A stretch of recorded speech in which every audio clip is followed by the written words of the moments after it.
In other words, it does not matter who occupies the White House. Politically incentive means that no matter how dedicated or competent the career scientists who works at CDC are, the agency will never be controlled by fact-driven experts shielded from the hurry and strife of politics. The as Woodrow Wilson wrote, after decades of missions creeps, mission creeps, the CDC role should be strictly narrowed, limited, surveilled, and considered, surveilled and uh, coronations, accordance. I'm sorry, accord, yeah, and coordinated. I'm sorry, coordination, leaving the heavy lifting to local officials and private and academic researchers who are more reactive to direct feedback from the community. In in 2007, former agency director James Mason noted that of course, the CDC is going to have some political oversight and political influence. It inherits and influence. It inherits and necessary, but he stressed that it's its responsibility of, of the CDC leadership to stand up to political interests when needed. During the pandemic, that did not happen. Not only did did the agency not only did the agency consider political factors when the during the pandemic that didn't happen. You know what I'm saying?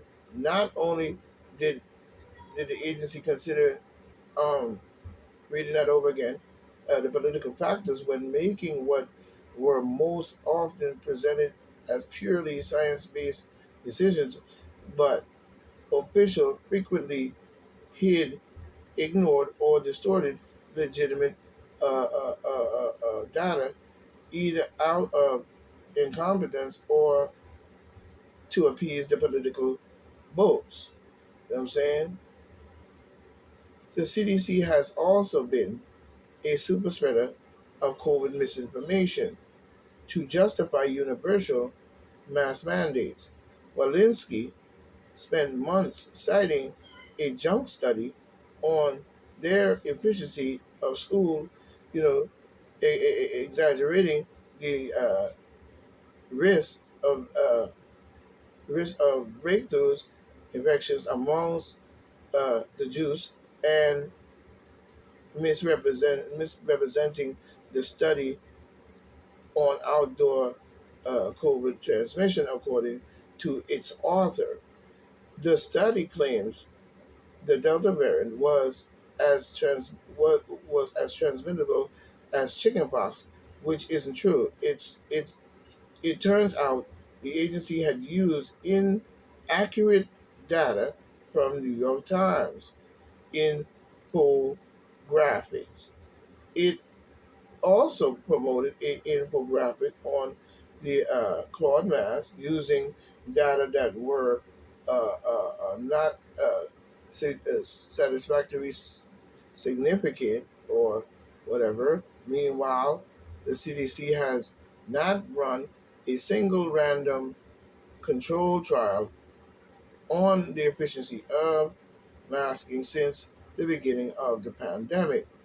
In the juice rollout, the CDC told the elderly they needed to wait in line behind the essential workers, including young and healthy school staffers, corporate, corporate taxpayers, and magazine fashions editors. In his noble zeal, to convince parents of their children, Jews, and the CDC used old data that the agency knew were no longer valid to falsely claim hospitalizations were rising amongst the adolescents. A misrepresented it misrepresented its study and exaggerate the danger faced by the unjuiced orange juice children, and it falsely claims that kids who get COVID are more likely to develop diabetes. Under the Trump and Biden administration, the CDC publicly cast doubt on the value of the N95 mask, N95 mask, and the juice and the juicing, the bedding and diagnostic tests at the time when there were supply shortage, or when it was, under both of these people. You know what I mean? But we see when it was in a shortage, or when it was politically expedient, both presidents even used the CDC to exert federal control over state level house policies, repeating, extending, and unconstitutional bans on evictions based on junk science. You know what I'm saying? I'm just reading it as his story goes. This is coming from the reason. Not nor is the laundry list a bundle